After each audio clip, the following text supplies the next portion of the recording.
Hello दोस्तों, मेरा नाम है शीशम गुप्ता और सिवा क्लासेस में आप सभी का स्वागत है। होते हैं। तो ये रहा आपका मॉडिफायर्स। ये सारे छोटे छोटे जो टर्म्स हैं स्टूडेंट, इसको समझ लीजिए आप सबसे पहले कि भाई मॉडिफायर्स होते क्या है। ठीक है, मॉडिफायर समझते हैं क्या होता है। भाई जो सी प्लस प्लस में जो स्पेशल वर्ड्स हैं, बहुत ध्यान सुनेगा, जो स्पेशल शब्द है, कुछ स्पेशल मतलब विशेष जो वर्ड होते हैं उसमें मॉडिफायर कहता हूँ। Can be use to modify the meaning of pre defined built in data types, जिसका उपयोग जो है, जो पहले से जो डिफाइन है, प्री डिफाइंड डेटा टाइप्स है, उसके मीनिंग को, उसके अर्थ को चेंज करने के लिए किया जाता है, उसमें मॉडिफायर कहता हूं। And expand them to a much larger set. और बेसिकली जो मॉडिफायर्स होते हैं चार तरह के होते हैं सी प्लस प्लस में। पहला है लॉन्ग, नाम सुना होगा आप लोगों ने ऑलरेडी, ये सारे कीवर्ड्स है। शॉर्ट, साइन और अनसाइंड। अब देखिए साइन और अनसाइंड की जब हम बात करते हैं तो साइन मतलब होता है जहां पे पॉजिटिव नेगेटिव वैल्यू दोनों होती है, और जब मैं अनसाइंड की बात करता हूँ तो वहां पे सिर्फ पॉजिटिव वैल्यू होती है, वो अनसाइंड के अंतर्गत आता है स्टूडेंट। ठीक है, तो जब इंपॉर्टेंट पॉइंट्स की हम बात करते हैं मॉडिफायर्स की, तो जो सभी जो चार मॉडिफायर्स हैं, लॉन्ग, शॉर्ट, साइन और अनसाइन, ये चारों मॉडिफायर जो है इंटीजर टाइप के लिए अप्लाइड किए जा सकते हैं। शॉर्ट इंटीजर, अनसाइन, ये देखिए लॉन्ग इंटीजर और आपका शॉर्ट इंटीजर। ठीक है, ये आप देखिए। और साइन इंटीजर देखिए, साइन इंटीजर भी यही कहीं पे होगा। अनसाइन की बात हुई, साइन इंटीजर मतलब यही हो गया आपका इंटीजर। ठीक है, तो शॉर्ट इंटीजर की साइज क्या होती है, 2 bytes. Onside unsigned short integer की साइज क्या होती है, 2 बाइट्स। एक अनसाइंड इंटीजर की साइज क्या होती है, 4 बाइट्स। इंटीजर की क्या साइज होती है, 4 बाइट्स। लॉन्ग इंटीजर की साइज क्या होती है, 4 बाइट्स। ठीक है, मतलब ये सारे मॉडिफायर का उपयोग कब करोगे, जब आपने क्या किया, जो पहले से प्री डिफाइंड डेटा टाइप्स है, जैसे आपके इंटीजर हो गए, करेक्टर हो गए, फ्लोट हो गए, डबल हो गए, अब आप इसका जो मीनिंग है, इसकी जो मीनिंग को कुछ मॉडिफाई करना चाहते हैं और एक बड़े सेट में कन्वर्ट करना चाहते हैं। यही बोला गया ना, expand them to a much larger set. तो आप इन चारों मॉडिफायर्स का अपने सी प्लस में उपयोग करते हैं। ठीक है, लेकिन जब आप ये कॉन्सेप्ट कर रहे हैं, ये कॉन्सेप्ट पढ़े, तो बस इतना ही याद रखिएगा कि जब भाई हम बात करते हैं मॉडिफायर्स की, जो स्पेशल वर्ड्स है वो मॉडिफायर कहलाते हैं, जो पहले से प्री डिफाइंड डेटा टाइप्स के मीनिंग्स को चेंज करने के लिए, मॉडिफाई करने के लिए और उनकी सेट में एक बढ़ोतरी करने के लिए यूज किया जाता है, लार्जर सेट में उस डेटा को रिप्रेजेंट करने के लिए किया जाता है, वो क्या कहलाता है, आपका मॉडिफायर कहलाता है। उसी प्रकार जब मैं करेक्टर की बात करता हूँ student, character type allow only sign and unsigned modifiers. Double type can be used with the long modifier. तो ये देखिए, ये सारे मॉडिफायर्स हैं। अब आपको मॉडिफायर का मीन्स मैंने समझा दिया, बस आप इतना ही याद रखिए, क्योंकि कॉन्सेप्ट में आपको इतना ही क्लियर रखना है, क्योंकि ये बहुत कम जो है, जब आके आप बुक से कॉन्सेप्ट कीजिएगा तो वहां पे बहुत कम ही इसका उपयोग किया जाने वाला है, लेकिन ये हमारे वाइवा और प्रैक्टिकल एग्जाम के लिए इंपॉर्टेंट हो जाता है स्टूडेंट की मॉडिफायर्स होते हैं क्या भाई, क्या क्या टाइप्स होते हैं, क्यों इसका उपयोग किया जाता है, और क्या इंपॉर्टेंट पॉइंट्स हैं जो मैंने आपको बताया मॉडिफायर्स के बारे में, जो 3 पॉइंट्स हैं जो आपको याद रखने हैं। तो ये दोनों स्लाइड आपको क्लियर है, scope of variable and modifier types, एक बार कंफर्म कीजिएगा, देन हम आगे बढ़ेंगे। जी स्टूडेंट, क्लियर है? नहीं, रेंज याद रखने की जरूरत नहीं है,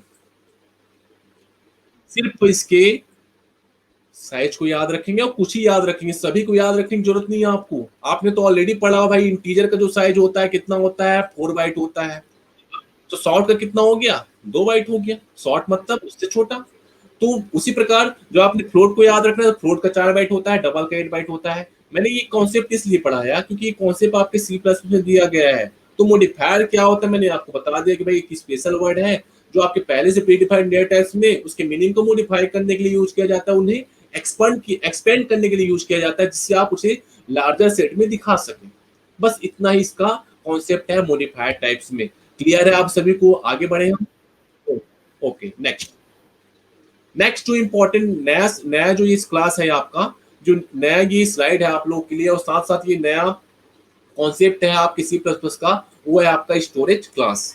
अब इसके बारे में समझते हैं। ठीक है, साथ साथ इसके लिए मैंने एक नोट्स भी आपको प्रोवाइड किया है। ठीक है, ये देखिए नोट्स मैंने आप लोग के लिए बनाया हुआ है, तो यहाँ से आप देख सकते हैं। ठीक है, तो सी प्लस प्लस में जो वेरिएबल्स को, बहुत ध्यान सुनिएगा, जो स्टोरेज क्लास की हम बात करते हैं, बेसिकली देखा जाए तो इतने टाइप्स की स्टोरेज क्लासेस होते हैं, 5 टाइप्स के। ठीक है, automatic, external, static, register, mutable. ठीक है, बस इसके कॉन्सेप्ट को ध्यान रखिएगा, क्या चीज होती है, क्या इसका उपयोग होता है। There are 5 types of storage classes in C plus plus.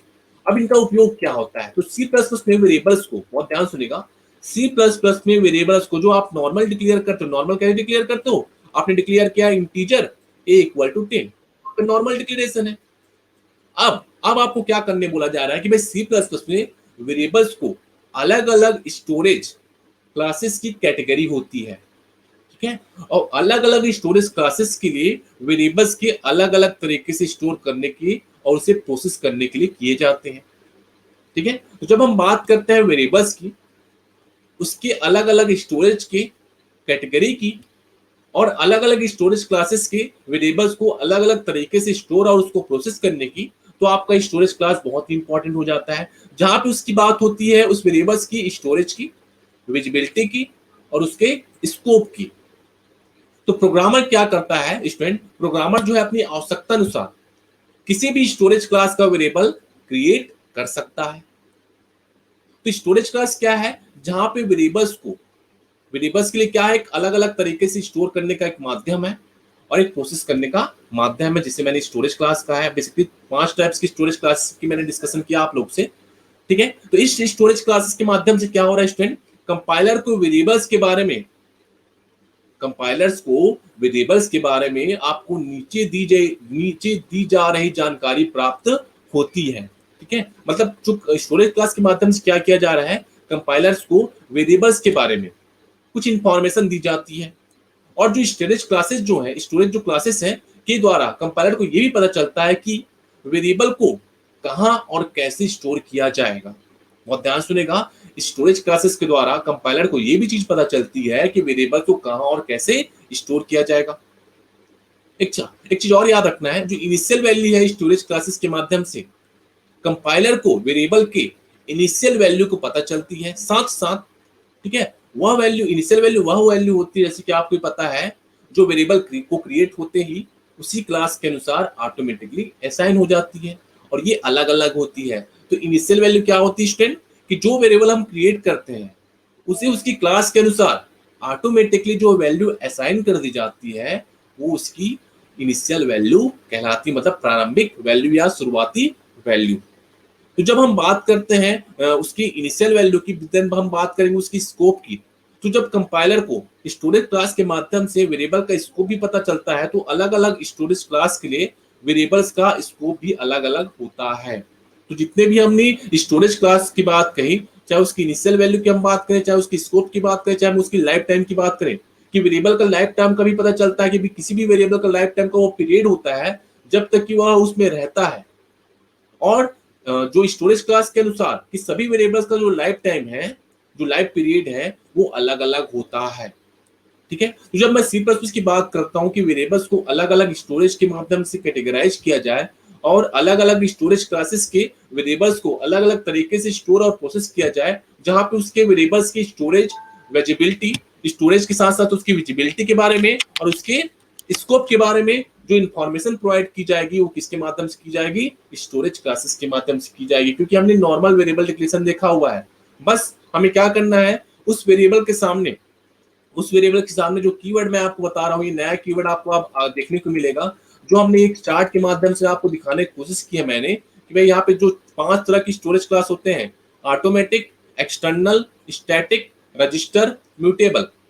इसके जो ऑटोमेटिक का कीवर्ड है ऑटो होता है, एक्सटर्नल कीवर्ड है एक्सटर्न, स्टैटिक का कीवर्ड है स्टैटिक, जब ये सारे आपके स्मॉल लेटर में है, रजिस्टर के लिए रजिस्टर, म्यूटेबल के लिए म्यूटेबल। अब जो चीजें आपको याद रखनी है, सबसे पहले तो आपने नाम याद रखा है भाई क्या होता है स्टोरेज क्लास, क्या होता है इसकी, क्यों स्टोरेज क्लास को उपयोग किया जाता है। तो स्टोरेज क्लास का जो बात होती है, storage class of a variables define the life time and visibility of the variables. Life time का मतलब ये होता है कि वो कितने कितने समय के अंतराल में वो एक्टिव रहेगा, और उसकी जो विजिबिलिटी है, जो उसके दिखने का तरीका है उस प्रोग्राम में, उसका एक्सेसिबल टाइम है, वो कहाँ तक रहेगा। ये सारी चीजों का ब्यौरा कहाँ पे मिलता है, आपकी स्टोरेज क्लास के माध्यम से ही मिलता है। 5 होते हैं स्टोरेज क्लास, और ये रहे उसकी कीवर्ड्स। अब ये रही उसकी लाइफ टाइम की बात, ये रही उसकी विजिबिलिटी की बात, ये रही उसकी इनिशियल वैल्यू की बात, ठीक है। तो यहाँ पे देखिएगा, जब हम बात करते हैं इन सारी चीजों की, तो सबसे पहले हम पढ़ेंगे ऑटोमेटिक या ऑटो स्टोरेज क्लास क्या होता है? तो सबसे पहला है आपका ऑटोमेटिक या ऑटो स्टोरेज क्लास। तो चलिए समझते हैं कि भाई ये होता क्या है। अब नाम से क्लियर होता है स्टूडेंट, जो इस वेरिएबल का जो स्कोप है लोकल होता है, और सभी लोकल वेरिएबल्स को हम, सभी लोकल वेरिएबल्स जो होते हैं ऑटो वेरिएबल्स होते हैं, या फिर आप कहें, या फिर आप कह सकते हैं कि सभी लोकल वेरिएबल्स को डिफॉल्ट स्टोरेज क्लास ही ऑटो होता है। अच्छा, एक चीज और आपको बताना चाहूंगा, जो आप integer a equal to 10 declare किया है आपने, बहुत ध्यान सुनेगा, जो आपने integer a equal to 10 declare किया है, एक प्रकार का ऑटोमेटिक स्टोरेज क्लास है। ये बाय डिफॉल्ट ऑटो कीवर्ड को ले लेता है कंपाइलर जो है, इसीलिए हम बोलते हैं कि भाई जो इंटीजर a इक्वल टू 10 है, यहाँ पे जब बात होती है जो डिफॉल्ट स्टोरेज क्लास होती है किसी भी लोकल वेरिएबल की, वो क्या होती है? ऑटो होती है। और जो ऑटो वेरिएबल्स होते हैं रेम में स्टोरेज किए जा सकते हैं। यहाँ पे एक वर्ड आपने सुना हो, एक वर्ड आया है आप लोगों का, आपका क्या वर्ड आया है? गार्बेज।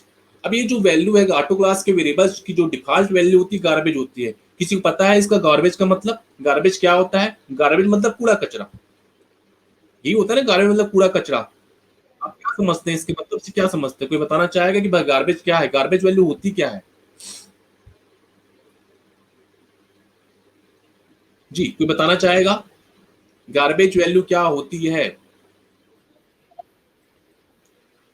जिसका यूज हम नहीं करते हैं। वेरी गुड, ठीक बात है, जिसका यूज हम नहीं करते हैं। अगर एक चीज मैं बताऊं आपको कि भाई कंप्यूटर साइंस की भाषा में यदि हम कहते हैं गार्बेज कलेक्शन, तो एक प्रकार का मेमोरी मैनेजमेंट होता है। क्या होता है स्टूडेंट? मेमोरी मैनेजमेंट, जो ऑटोमेटिकली क्लीन अप कर देता है।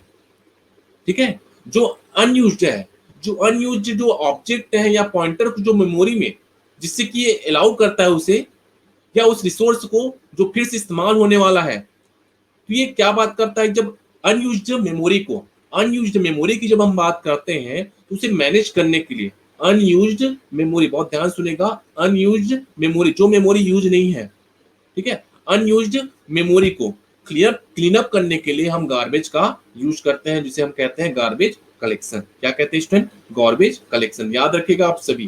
तो जहां पे हम बात करते हैं गार्बेज कलेक्शन की, तो जो लोकल वेरिएबल होती है, लोकल वेरिएबल होते हैं जो उसकी वैल्यू होती है, उसकी डिफॉल्ट जो वैल्यू होती है वो गार्बेज होती है। ठीक है, जो एक प्रकार का मेमोरी मैनेजमेंट का हिस्सा है, जहां पे वो बात करता है अनयूज्ड मेमोरी का। ठीक है, अनयूज्ड मेमोरी को क्लीन अप करने का। तो ये तो बात होगी आपकी ऑटोमेटिक की। इसी प्रकार मैं इस टेबल के माध्यम से आपको और दिखाना चाहूंगा, जो इसकी इनिशियल वैल्यू क्या होती है? गार्बेज होती है। इसकी विजिबिलिटी क्या है? लोकल है। जो एक्सेसिबल है, इसकी विजिबिलिटी है वो लोकल है। लाइफ टाइम की बात करें तो फंक्शन ब्लॉक, इस ब्लॉक से लेकर इस ब्लॉक तक, यही इसकी विजिबिलिटी है, यही इसकी लोकलिटी है। और इस इनिशियल वैल्यू क्या होती है? गार्बेज होती है। ठीक है, और इसका डेटा टाइप कुछ इस प्रकार से, इसका जो सिंटेक्स है, बहुत सिंटेक्स ध्यान से देखिएगा student. Auto, data type, variable name और वैल्यू। जैसे कि हमने नॉर्मल वेरिएबल डिक्लेरेशन करते हैं, उसके सामने हमने क्या लगा दिया? ऑटो लगा दिया। ठीक है, तो क्या बन गया वो? ऑटोमेटिक स्टोरेज या ऑटो स्टोरेज क्लास बन गया। तो ये स्टोरेज क्लास आप सभी को क्लियर है? एक बार कंफर्म कीजिएगा स्टूडेंट। ओके, चलिए नेक्स्ट। नेक्स्ट जो है आपका रजिस्टर।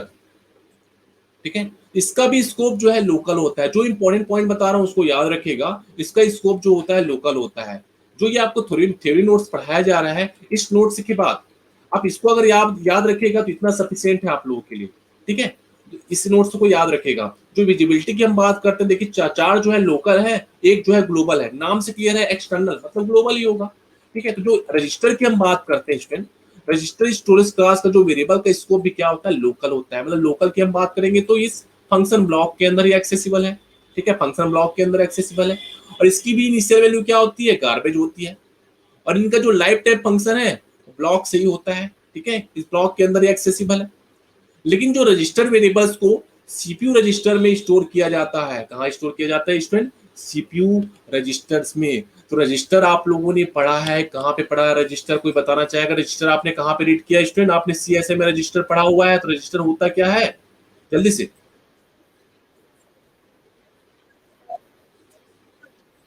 अच्छा, ठीक है, और कोई बताना चाहेगा रजिस्टर का मीनिंग?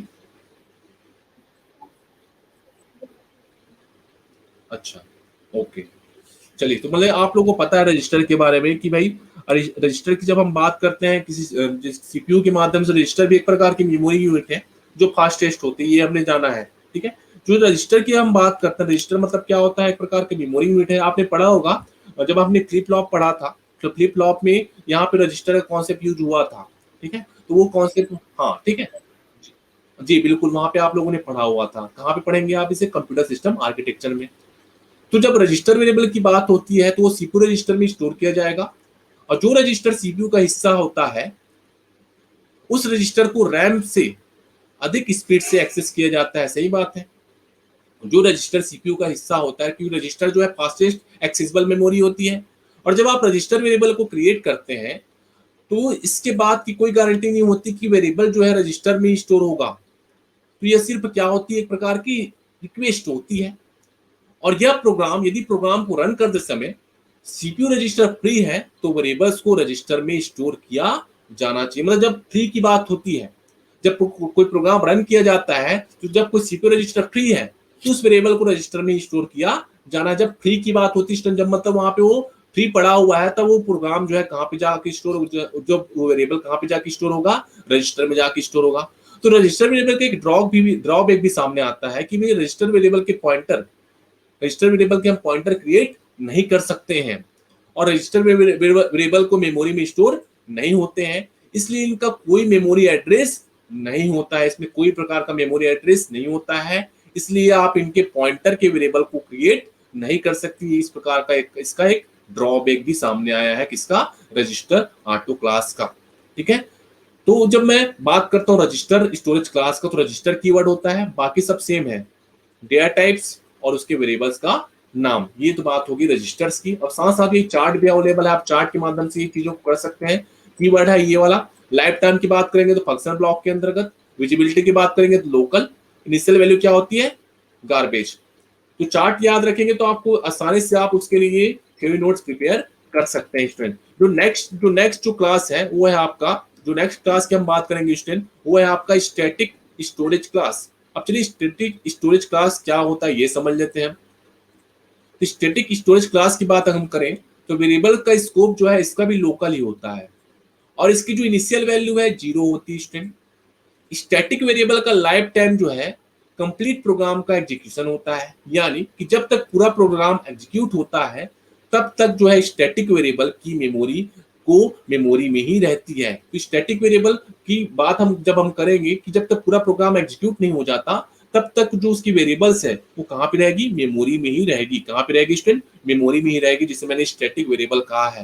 हालांकि जब स्टैटिक वेरिएबल की हम बात करते हैं तो ये लाइफ टाइम की बात होती है, और इसका जो कंप्लीट प्रोग्राम का एग्जीक्यूशन होता है वो लाइफ टाइम के दौरान ही होता है, चलता रहता है।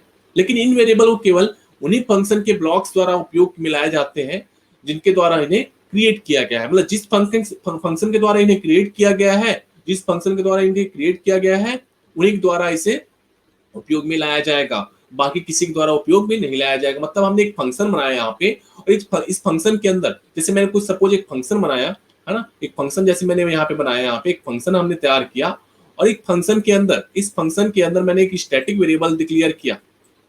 तो इस स्टैटिक वेरिएबल का जो उपयोग है उस ब्लॉक के अंदर ही प्रयोग किया जाएगा। ठीक है, ये बात बोली जा रही है इस स्टैटिक स्टोरेज क्लास के माध्यम से। और इसका जो कीवर्ड होता है स्टैटिक होता है, देन बाकी सिंटैक्स तो सेम है, then data types, then variables का नाम। तो ये बात होती है स्टैटिक वेरिएबल्स की। ठीक है, चलिए आगे देखते हैं। नेक्स्ट है आपका एक्सटर्न। अब एक्सटर्न वेरिएबल क्या होता है, देखिए एक्सटर्नल स्टोरेज क्लासेस वेरिएबल का स्कोप ग्लोबल होता है। ये ऐसा स्टोरेज क्लास है जिसका स्कोप ग्लोबल है और जिसकी इनिशियल वैल्यू क्या होती है, 0 होती है। और इसका जो इस वेरिएबल का जो लाइफ टाइम जो होता है कंप्लीट प्रोग्राम के एग्जीक्यूशन होता है। कंप्लीट प्रोग्राम मतलब पूरे प्रोग्राम के एग्जीक्यूशन के दौरान ही होता है। और एक चीज और याद रखिएगा, जो एक्सटर्नल वेरिएबल की हम बात करते हैं स्टूडेंट, तो एक्सटर्नल वेरिएबल को प्रोग्राम के बाहर एक्सटर्न कीवर्ड के द्वारा ही डिक्लेयर किया जाता है, और एक्सटर्नल वेरिएबल को सभी प्रोग्राम फाइल्स में एक्सेस किया जा सकता है।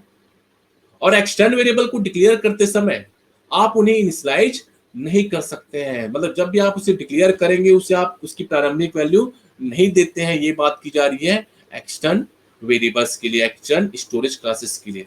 ठीक है, एक है last one is mutable storage class. Total 5 storage class है आपके C++ में, लास्ट है आपका म्यूटेबल स्टोरेज क्लास। और ये जो क्लास है, ये जो सिर्फ क्लास ऑब्जेक्ट के प्रयोग किया जाता है और जिसकी इनिशियल वैल्यू जो होती है 0 होती है।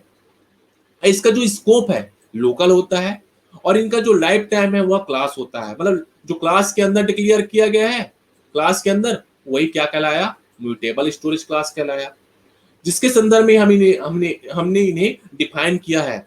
जैसे कि आपको पता है जो कांस्टेंट वेरिएबल को हम मॉडिफाई नहीं कर सकते, उसी प्रकार कांस्टेंट के ऑब्जेक्ट के डेटा को कांस्टेंट के ऑब्जेक्ट के डेटा को मेंबर्स को भी हम चेंज नहीं कर सकते हैं। तो याद रखिएगा, जब किसी कांस्टेंट वेरिएबल्स की बात आती है तो हमें समझ आता है कि भाई कांस्टेंट को हम मॉडिफाई नहीं कर सकते, कांस्टेंट वेरिएबल को मॉडिफाई नहीं कर सकते। उसी प्रकार कांस्टेंट के ऑब्जेक्ट के डेटा मेंबर को भी चेंज नहीं किया जा सकता।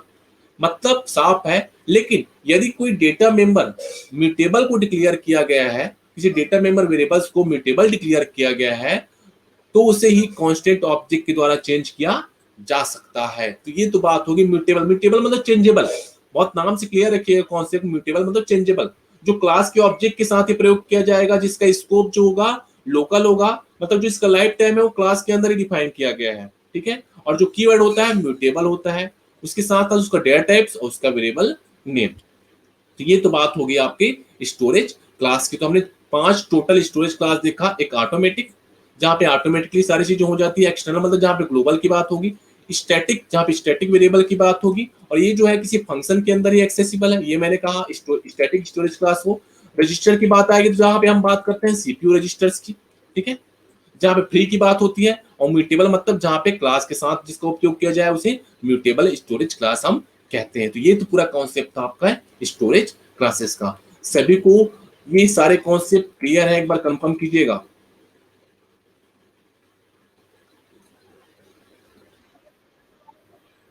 ठीक है जी। प्रोग्राम, हाँ जी बोलिए। नहीं, जो जो मैंने यहाँ पे जो इनिशियल वैल्यू की बात की, जो एक्सटर्नल है और स्टैटिक है, उन दोनों की जो इनिशियल वैल्यू है 0 है। लेकिन जो बाकी के जो स्टोरेज क्लास है उसकी गार्बेज है। गार्बेज वैल्यू मतलब वही है अनयूज्ड, ठीक है। जब आपने एक वेरिएबल डिक्लेयर किया, जैसे आपने कोई वेरिएबल डिक्लेयर किया, सपोज आपने integer a equal to 10 declare किया, ठीक है। अब इसकी जो वैल्यू है कहाँ जाके स्टोर हो रही है, रैम में, ठीक है। कहाँ जाके स्टोर होती है, रैम में स्टोर हो रही है। तो ये एक प्रकार का क्या है, आपका अनयूज्ड मेमोरी स्पेस है, अनयूज्ड मेमोरी वैल्यू होती है कि जब आप फिर से कोई नई वैल्यू डालना चाहते हो, जैसे सपोज आपने डाल दिया इक्वल टू 11, ठीक है। तो आप जो वैल्यू आप डालते रहते हैं, बार बार आप जो अपडेट होते रहता है, ऐसे जरूरी नहीं कि आप एक बार आपने 10 वैल्यू डाल दी तो 10 ही वैल्यू स्टोर रहेगा हमेशा, वो चेंज होता रहेगा, क्लीन अप होता रहेगा। वही गार्बेज वैल्यू है। भाई आप नेक्स्ट टाइम किसी दूसरी वैल्यू को डालते हैं तो चेंज हो गया, मतलब वहां पे एक मेमोरी स्पेस बन गया। वो 10 के लिए था, अब वो किसके लिए हो गया, 11 के लिए हो गया। तो गार्बेज वैल्यू है। जब मैं एक्सटर्नल और स्टैटिक की बात करूंगा तो दोनों की वैल्यू क्या होती है, 0 होती है। इसके लिए मैं प्रोग्राम भी लेके आऊंगा आप लोग के लिए। तो प्रोग्राम खैर जानने की जरूरत नहीं है आपको, सिर्फ इसके कॉन्सेप्ट जानना जरूरी है। तभी मैं प्रोग्राम का आपको लिंक प्रोवाइड कराऊंगा, जहां पे सारे के प्रोग्राम बहुत अच्छे से बने हुए हैं, बहुत छोटे से प्रोग्राम है। बस आपको क्या करना है, इसके जो इसके सिंटैक्स है, सिंटैक्स को याद रखना होगा, बाकी सब चीजें सेम होती है। मैं प्रोग्राम के लिंक आपको क्लास के बाद जरूर शेयर करूंगा स्टूडेंट। तो आप सभी को यहाँ तक क्लियर है, एक बार कंफर्म कीजिएगा। ओके। अब जो नेक्स्ट इंपॉर्टेंट कॉन्सेप्ट है वो है आपका ऑपरेटर्स का। अब चलिए, इससे तो आप भली भांति परिचित हैं। सी लैंग्वेज में ऑपरेटर्स तो बहुत अच्छे से आपने पढ़ा है, ठीक है, क्योंकि आप ऑपरेटर्स का मतलब भी समझ रहे होंगे, जो चीजों पे ऑपरेट हो, नाम से क्लियर है, ऑपरेट, ठीक है। तो क्या होता है डेफिनेशन, स्टूडेंट कोई बताना चाहेगा ऑपरेटर्स का? अच्छा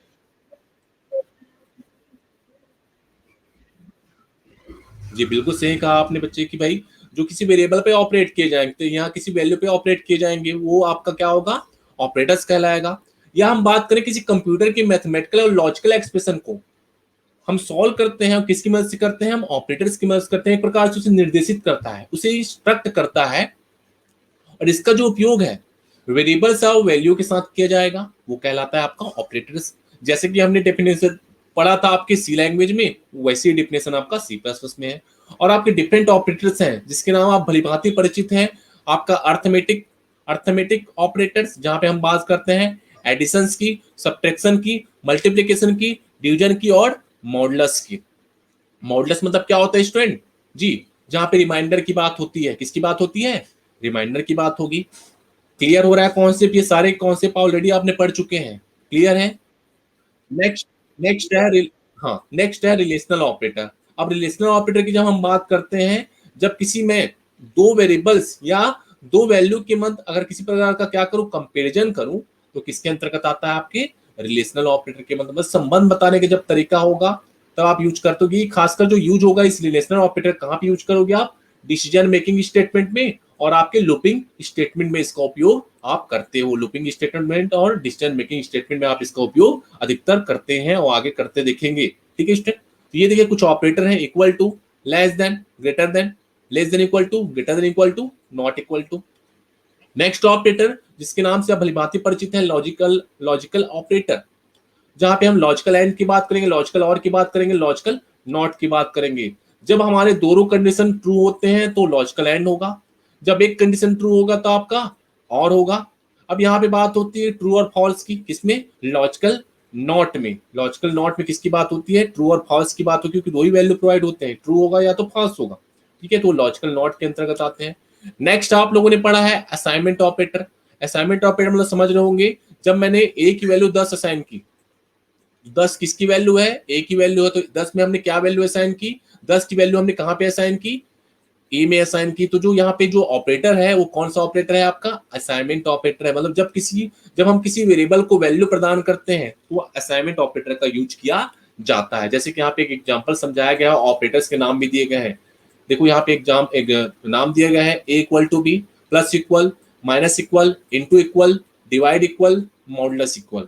ये सारे आपके किसके ऑपरेटर के अंतर्गत आते हैं, आपके असाइनमेंट ऑपरेटर के अंतर्गत आते हैं। नेक्स्ट जो ऑपरेटर है स्टूडेंट, नेक्स्ट जो ऑपरेटर है वो आपका है बिट वाइज। अब जो बिट वाइज के ऑपरेटर की हम बात करते हैं, डिफरेंट ऑपरेटर यहाँ भी आपको दिखाई दे रहे होंगे, कौन कौन से हैं, bit wise and, bit wise or, bit wise exclusive or, left shift, right shift, bit wise complement. ये देखिए, तो जब बात करते हैं बिट वाइज ऑपरेटर की, तो ऐसे ऑपरेटर जो बिट के फॉर्म में, जो बिट के फॉर्म में ऑपरेट करें। जैसे कि यहाँ पे एक सिंपल से एक प्रोग्राम बना हुआ है, int a equal to 11, b equal to 15। तो ये जो सारा कैलकुलेशन होगा, जब हम इसमें सिंबल दे देंगे, जैसे हमने प्रिंट करना चाहा कि ए जो आपका बिट वाइज आर बी, तो यहाँ पे आर ऑपरेटर की मदद से ली जाएगी। और साथ साथ जब हम बिट वाइज की हम बात करते हैं, तो सबसे पहले 11 को किस में चेंज किया जा रहा है, उसके बाइनरी फॉर्म में चेंज किया जा रहा है। उसी प्रकार 15 को भी बाइनरी फॉर्म में चेंज किया जा रहा है। देन उसमें कौन से ऑपरेटर को अप्लाई किया जा रहा है, और ऑपरेटर को अप्लाई किया जाता है। तो सारा काम कौन कर रहा है, ऑपरेटर कर रहा है, और सारा काम आपका टर्बो सी प्लस प्लस का एडिटर कर रहा है। उसके बाद आपको रिजल्ट जो वो कर देगा, ठीक है। तो ये बात होती है किसकी, बिट वाइज ऑपरेटर, जहां पे बिट के फॉर्म में सारी चीजों को ऑपरेट करे। नेक्स्ट ऑपरेटर है आपका इंक्रीमेंट और डिक्रीमेंट, जहां पे हम बात करते हैं डिफरेंट ऑपरेटर, जहां पे बात होगी पोस्ट इंक्रीमेंट, प्री इंक्रीमेंट, ठीक है, पोस्ट डिक्रीमेंट और प्री डिक्रीमेंट की। मतलब जब हम किसी वेरिएबल में से एक घटाना चाह रहे हैं या एक जोड़ना चाह रहे हैं, तो इंक्रीमेंट और डिक्रीमेंट ऑपरेटर का हम यूज करते हैं। जब भी हम बात करते हैं इंक्रीमेंट और डिक्रीमेंट ऑपरेटर की, जब हम ए प्लस प्लस करते हैं, ए प्लस प्लस करते हैं मतलब ए की वैल्यू में +1 का इंक्रीमेंट होता है। उसी प्रकार ए माइनस माइनस करते हैं तो ए की वैल्यू में -1 का डिक्रीमेंट होता है। ये बात होती है आपकी इंक्रीमेंट और डिक्रीमेंट ऑपरेटर की। जो नेक्स्ट ऑपरेटर आपको दिखाई दे रहा है स्टूडेंट, वो है कंडीशनल, या जिसे मैं टर्नरी ऑपरेटर के नाम से जानता हूँ, ठीक है, कंडीशनल, या जिसे मैं टर्नरी ऑपरेटर का के नाम से जानता हूँ। और इस ऑपरेटर का जो यूज है, इफ स्टेटमेंट को ओवरकम करने के लिए हम इस ऑपरेटर का यूज करते हैं।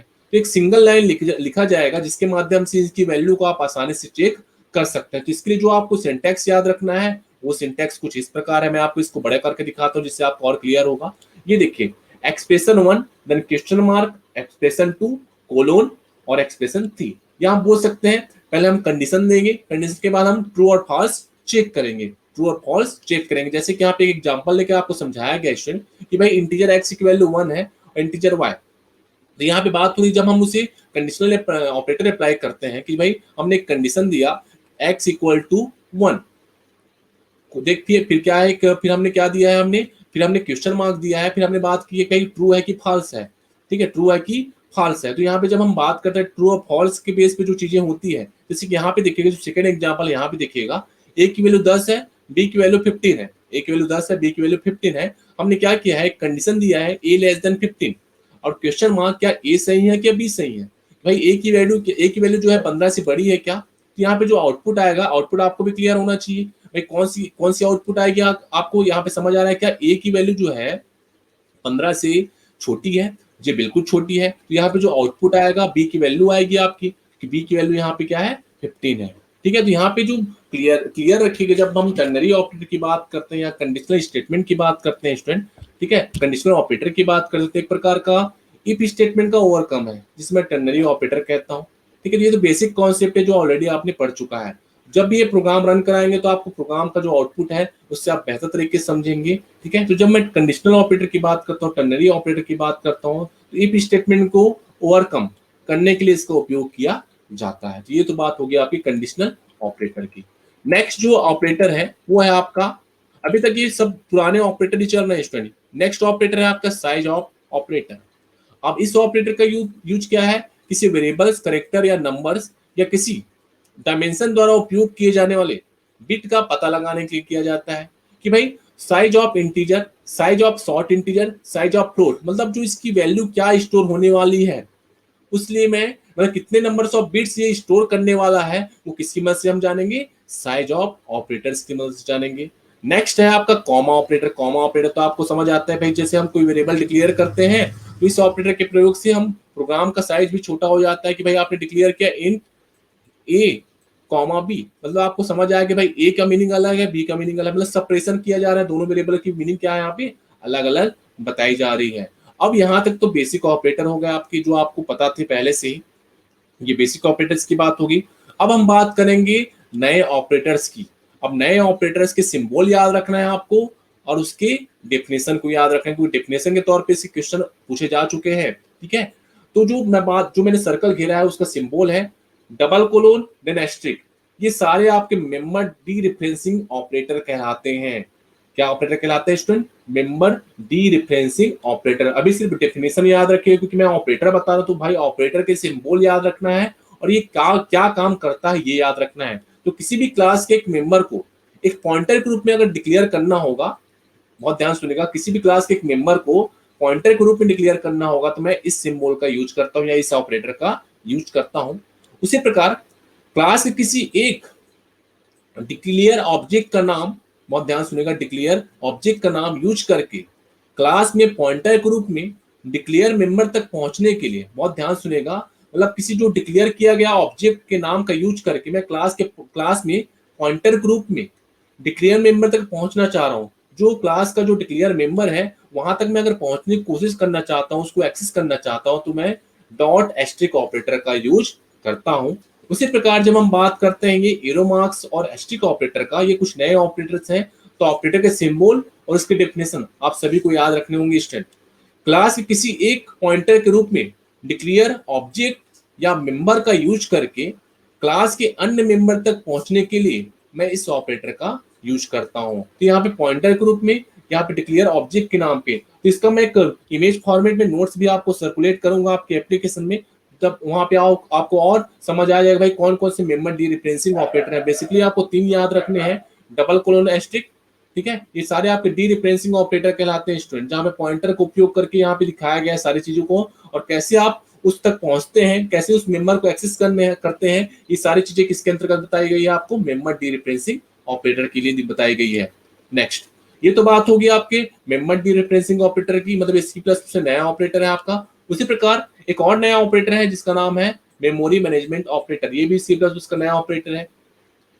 जब मैं बात करता हूँ नए ऑपरेटर्स की, तो मेमोरी मैनेजमेंट ऑपरेटर्स भी बहुत इंपॉर्टेंट हो जाते हैं।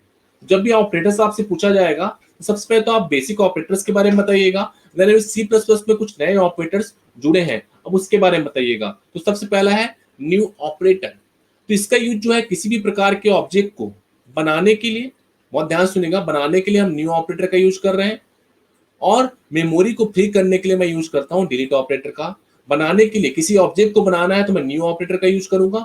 जैसे जैसे प्रोग्राम आगे बढ़ता जाएगा, जैसे जैसे आपका यूनिट बढ़ता जाएगा, आपको ये कॉन्सेप्ट और क्लियर होता जाएगा और आपको दिखेगा ही जरूर कि भाई न्यू ऑपरेटर का क्या यूज हुआ है और डिलीट ऑपरेटर का यूज क्या हुआ है। अभी सिर्फ डेफिनेशन याद रखिएगा कि किसी ऑब्जेक्ट को बनाने के लिए हम न्यू ऑपरेटर का यूज करते हैं, और उसे डिलीट करने के लिए मैं कौन सा ऑपरेटर का यूज करता हूँ, डिलीट ऑपरेटर का यूज करता हूँ। उसी प्रकार एक मैनिपुलेटर्स होते हैं, क्या होते हैं स्टूडेंट, मैनिपुलेटर्स, मतलब आपके आउटपुट को आप अपनी इच्छा अनुसार या आवश्यकता अनुसार डिजाइन करते हो। जैसे आपने पढ़ा है सी लैंग्वेज में escape sequence character, escape sequence character आप लोगों ने पढ़ा है, उसी प्रकार इसमें मैनिपुलेटर्स होते हैं। और मैनिपुलेटर्स में बहुत सारे मैनिपुलेटर्स के नाम आपको दिखाई दे रहे होंगे, एंड एल, सेट डब्ल्यू, ठीक है, एंड एल, सेट डब्ल्यू। जब एंड एल की हम बात करते हैं, उसी प्रकार एंड एल का मतलब होता है सी लैंग्वेज में स्लेश एन, स्लेश एन का मतलब होता है न्यू लाइन, न्यू लाइन मतलब होता है आपका सी प्लस प्लस में एंड एल, मतलब इस ऑपरेटर का जो ऑपरेटर एंड एल है का यूज जब हम है लाइन के एंड को रिप्रेजेंट करने के लिए करते हैं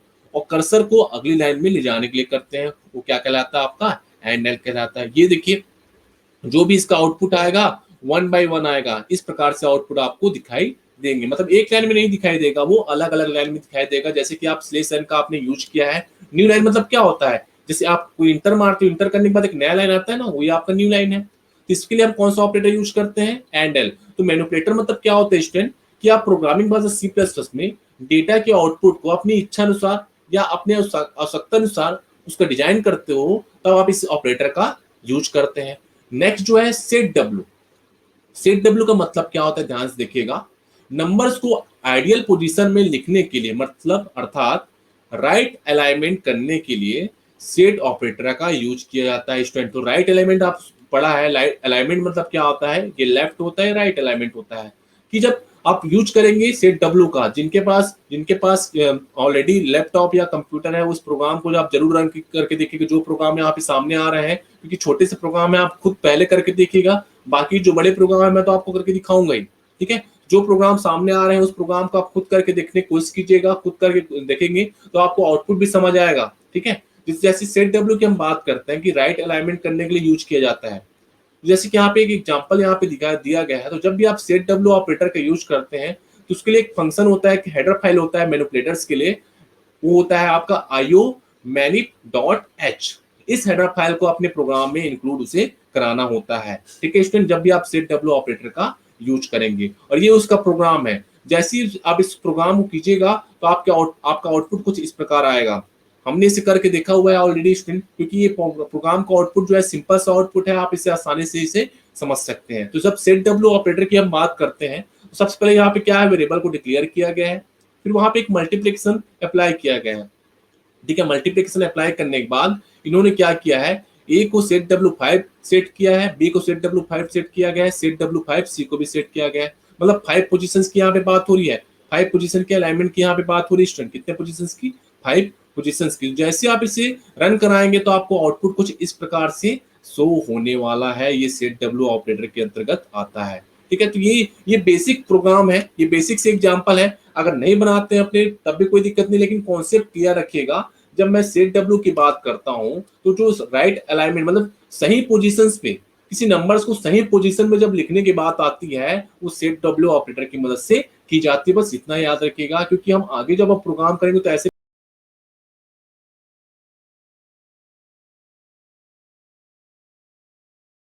जब आप बड़े प्रोजेक्ट करते हैं तब वहां पे इसका ऑपरेटर का यूज होता है, लेकिन ये नया ऑपरेटर है जिसे हम मैनिपुलेटर कहते हैं, ठीक है। और जब नए ऑपरेटर की मैंने बात कही है तो ये नए ऑपरेटर में सबसे इंपॉर्टेंट जो ऑपरेटर है स्टूडेंट, वो देखिए, ये देखिए जो मैंने ऑपरेटर अभी आपको जस्ट समझाया, जो ऑपरेटर मैंने जस्ट आपको समझाया, ये देखिए जो डबल क्लोन की हमने बात कही थी और एस्ट्रिक ऑपरेटर की हमने बात कही थी, वो कहलाता है आपका pointer to member declarator, pointer to member declarator. ये देखिए एरो के साथ जो एस्ट्रिक साइन था वो कहलाता है आपका पॉइंटर टू मेंबर ऑपरेटर। जब उपयोग होगा तब इसकी खासियत बताई जाएगी स्टूडेंट, बस अभी लेकिन सिंबल और नाम याद रखिएगा। और यहाँ पे देखिए डॉट और एस्ट्रिक, डॉट और एस्ट्रिक, इसको नाम दिया गया है पॉइंटर टू मेंबर ऑपरेटर, याद रखेंगे आप लोग। न्यू मतलब होता है एक प्रकार का memory allocation operator, end L का मतलब होता है लाइन फीड ऑपरेटर। चलिए आगे बढ़ाते हैं इस सेशन को। ये सेशन बस थोड़ा इसलिए इंपॉर्टेंट है, इसलिए थोड़ा मैं इसको ज्यादा समय तक ले रहा हूँ, क्योंकि अब आप अभी से इस कॉन्सेप्ट को क्लियर कर लीजिएगा तो आगे आपके लिए काम आएगा। तो जब मैं नए ऑपरेटर्स की बात करता हूँ सी लैंग्वेज में, सी प्लस प्लस में, तो ये सारे आपके नए ऑपरेटर्स हैं, ठीक है। न्यू मतलब memory allocation operator, end L मतलब line feed operator. Line feed operator का मतलब होता है जहां पे आप बात करते हो किसी अपने आउटपुट को अपने इच्छा अनुसार डिजाइन करने की। सेट डब्ल्यू जहां पे हमने बात कही, ये देखिए सेट डब्ल्यू जहां पे हमने बात की किसी प्रकार के नंबर्स को आइडियल पोजीशन में या राइट अलाइनमेंट करने की बात कही हमने। डिलीट मतलब मेमोरी के रिलीज के लिए, न्यू मतलब मेमोरी के एलोकेशन के लिए। साथ साथ मैंने इस ऑपरेटर के बारे में बताया, तीनों ऑपरेटर के बारे में डिस्कस किया, ये सारे आपके मेंबर डी रिफरेंसिंग ऑपरेटर के अंतर्गत आते हैं स्टूडेंट। ये देखिए double colon asterisk, arrow mark asterisk, dot asterisk. अब इसमें जो सबसे इंपॉर्टेंट ऑपरेटर है वो आपको पढ़ना है स्कोप रिजोल्यूशन ऑपरेटर। बस ये तो सारे आपके नाम याद रखिएगा, लेकिन जो आपके काम आने वाली चीजें हैं वो है आपका स्कोप रिजोल्यूशन ऑपरेटर। अब इसको समझते हैं स्टूडेंट। हाँ, तो इस सेशन का लास्ट टॉपिक है, इसके बाद हम बाकी सेशन हम कल करेंगे, ठीक है।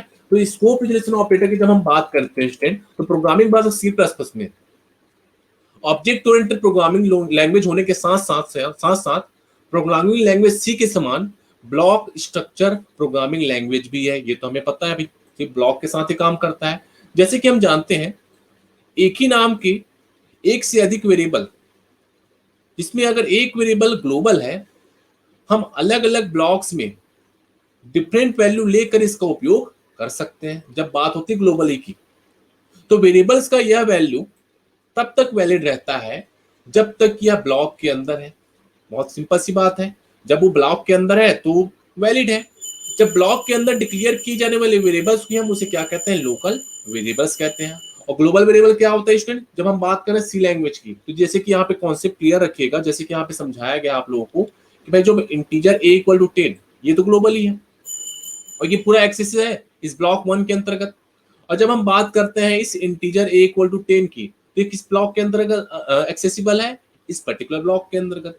तो जैसे कि हम जानते हैं कि भाई एक ही नाम के एक से अधिक वेरिएबल जिसमें एक ग्लोबल वेरिएबल है, हम अलग अलग ब्लॉक्स में डिफरेंट वैल्यू लेकर इसका यूज कर सकते हैं, अलग अलग ब्लॉक में इसको यूज कर सकते हैं।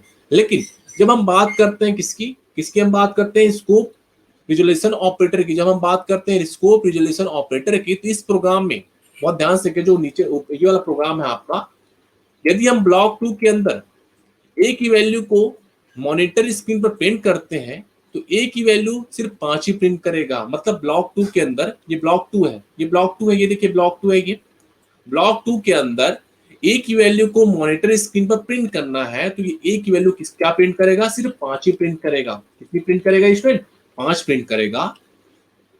उसी प्रकार जब हम ग्लोबल वेरिएबल ए की वैल्यू को ब्लॉक 2 में प्रिंट कराते हैं, तब भी हम इसकी वैल्यू जो है 5 ही प्राप्त होती है। मतलब जब इसे हम ब्लॉक 2 में प्रिंट कराएंगे, ब्लॉक 2 आपका ये है, तब इसकी वैल्यू कितनी हो रही है, 5 ही हो रही है। क्योंकि जब हम बात करते हैं प्रोग्रामिंग भाषा C++ की, जब हम ग्लोबल वेरिएबल की वैल्यू को भी ब्लॉक 2 में प्रिंट कराने की सुविधा है, तो किसकी मदद से है, वो स्कोप रिजोल्यूशन ऑपरेटर की मदद से है। मतलब आपने अगर यूज करना है ग्लोबल वेरिएबल को डिफरेंट ब्लॉक्स में, तब आप किसका यूज करते हो, ग्लोबल वेरिएबल का। मतलब साफ है स्टूडेंट कि ग्लोबल वेरिएबल को किसी भी ब्लॉक में आप यूज कर सकते हैं।